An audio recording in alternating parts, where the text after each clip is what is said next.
Peace with God is only from the Prince of Peace. You can hit your head on the ground 20 times to Allah, 50 times to Allah. You will still not have peace with God. You will still not have peace with God. You can make all the sounds of meditation. Ooh, ooh, ooh. You are not going anywhere. You're not ascending anywhere. You are still trapped in sin, trapped in the flesh, trapped like anybody else. And when you say you believe this, when you say you have received it, you need to understand you didn't receive something. It's like oxygen. Every man needs it.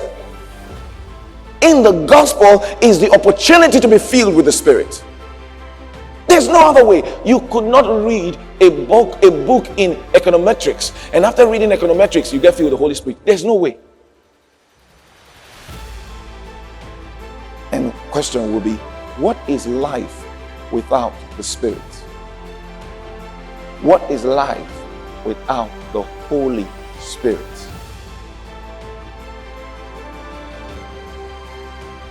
Where have you heard that there was another way to be filled with the Spirit? Another way to be filled with the Spirit.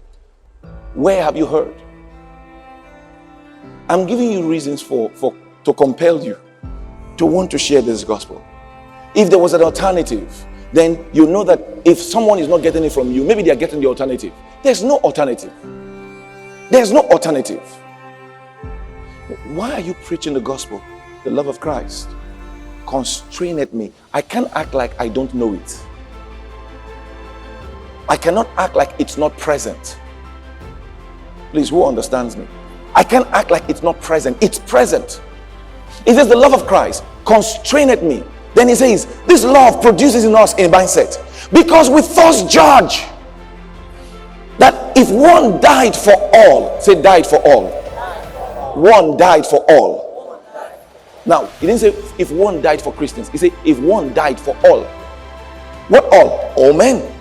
Who is the one? Jesus. If Jesus died for all men, then all men died. Next. And that he died for all, that they which live should henceforth live. Okay, should not henceforth live unto themselves. That means from this point, because before this thing was placed here, you could walk like this and go straight. After it is placed, henceforth, who understands that? You can't go like that anymore. You live in recognition that this thing is present. Who understands that? All right.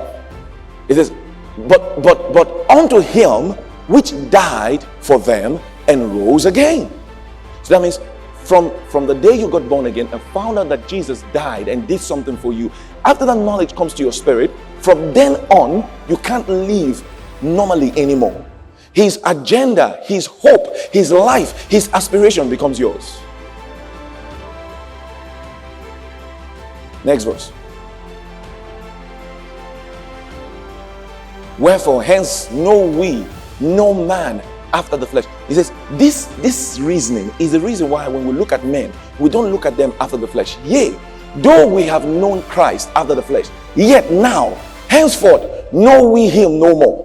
He said, we looked at him after the flesh, we missed him. So now when we look at you, we don't look at you after the flesh. So the most significant thing about you is not the color of your skin, it's the color of your heart. That you're not owing someone don't mean you are fine.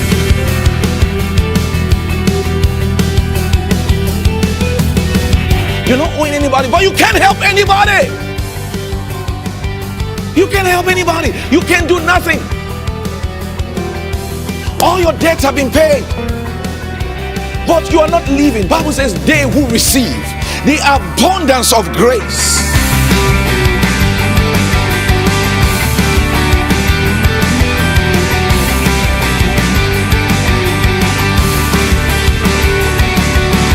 The abundance of grace. The abundance. Some receive grace. They've not come into the abundance of grace.